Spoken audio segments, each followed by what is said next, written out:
मुख्यमंत्री डॉक्टर मोहन यादव की अध्यक्षता में मंगलवार को कैबिनेट बैठक हुई, जहां मंत्री कैलाश विजयवर्गीय ने प्रेस कॉन्फ्रेंस कर कैबिनेट बैठक में लिए गए फैसलों की जानकारी साझा की। उन्होंने बताया कि कैबिनेट में सीएम राइज स्कूल के नाम बदलने के प्रस्ताव पर मोहर लगाई गई है। अब सांदीपनी स्कूल के नाम से इसे जाना जाएगा। वहीं 27 अप्रैल को इंदौर में बड़ी IT कॉन्क्लेव करने का फैसला लिया गया। देखिए खास रिपोर्ट। मध्य प्रदेश की राजधानी भोपाल में आज 1 अप्रैल मंगलवार को सीएम डॉक्टर मोहन यादव की अध्यक्षता में मंत्रालय में अहम कैबिनेट बैठक संपन्न हुई। इस बैठक में लोक परिवहन नीति समेत कई अहम प्रस्तावों पर मोहर लगी, जिससे आम जन को बड़ा लाभ मिलेगा। बैठक के बाद नगरीय प्रशासन मंत्री कैलाश विजयवर्गीय कैबिनेट के फैसलों की जानकारी देते हुए ये कहते हुए नजर आए कि प्रदेश के सीएम राइज स्कूल अब सांदीपनी के नाम से जाने जाएंगे। स्कूल के डिजाइन में भगवान श्री कृष्ण की छवि शामिल की जाएगी। 85 लाख छात्रों को अप्रैल माह में निःशुल्क पाठ्य पुस्तकें वितरित की जाएंगी। शॉर्ट में मैं बताता हूँ, सीएम राइज स्कूल जो कि हर जिले के अंदर है, उसका नाम परिवर्तन किया गया है और जहाँ भगवान कृष्ण ने शिक्षा प्राप्त की थी, संदीपायन स्कूल, संदीपायन विद्यालय, उसका नाम होगा। तो ये एक बड़ा निर्णय है और उसका एक मॉडल भी बनाएंगे हम कि वास्तव में उसमें कृष्ण की छवि दिखे।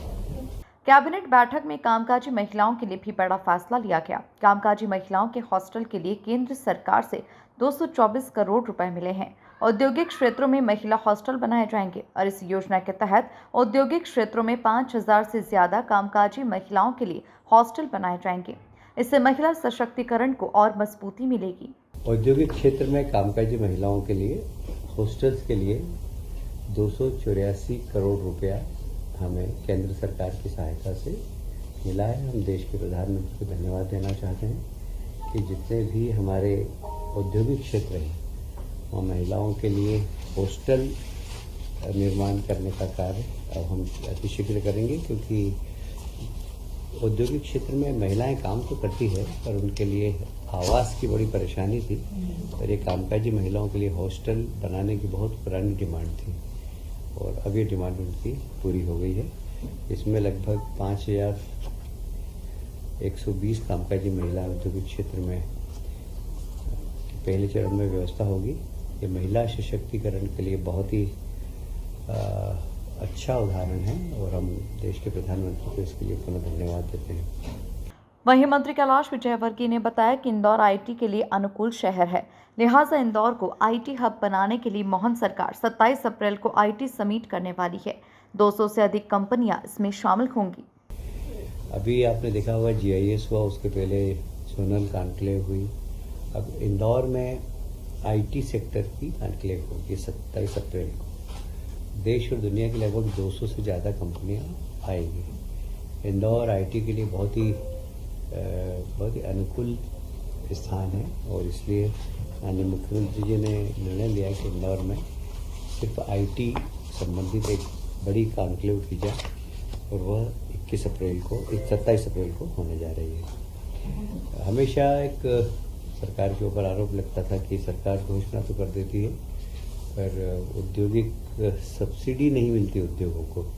मुझे कहते हुए प्रसन्नता है कि MSME के एक भी ऐसी इंडस्ट्री नहीं है जिसकी सब्सिडी बाकी हो। हमने सब सब्सिडी दे दी है और बड़े उद्योग की भी जितनी सब्सिडी थी वो सब दे दी है। लगभग 3000 से ज़्यादा रुपया हमने सब्सिडी के रूप में उद्योग विभाग को दिया है और सारे ही उद्योग जिनको सब्सिडी बकाया थी सब हमने पूरी करी है। इससे मध्य प्रदेश की साख औद्योगिक क्षेत्र में काफ़ी बड़ी है। नहीं तो कई बार लोग कहते थे कि आप सब्सिडी की घोषणा तो करते हैं बाकी देते नहीं। हमने सारी सब्सिडी चुका दी, मतलब पुराना बकाया जो बैकलॉग था वो सारा खत्म कर दिया है। जलगंगा संवर्धन अभियान 30 मार्च से 30 जून तक चलाया जाएगा, जिसमें नदियों और जल स्रोतों के संरक्षण पर ध्यान दिया जाएगा। गेहूं की खरीदी 2600 रुपए प्रति क्विंटल पर की जाएगी। 14,76,000 किसानों ने रजिस्ट्रेशन कराया है और अब तक 8 लाख मैट्रिक टन गेहूं की खरीदी की जा चुकी है। IT का उपयोग कर बसों का संचालन किया जाएगा, जिससे संचालन में आधुनिक तकनीकी सुविधाओं का लाभ मिलेगा। मुख्यमंत्री सुगम परिवहन सेवा नाम से ये बसें चलेंगी, जो नागरिकों को बेहतर और सुविधाजनक परिवहन सेवा प्रदान करेंगी। Bureau report, MP news, Bhopal.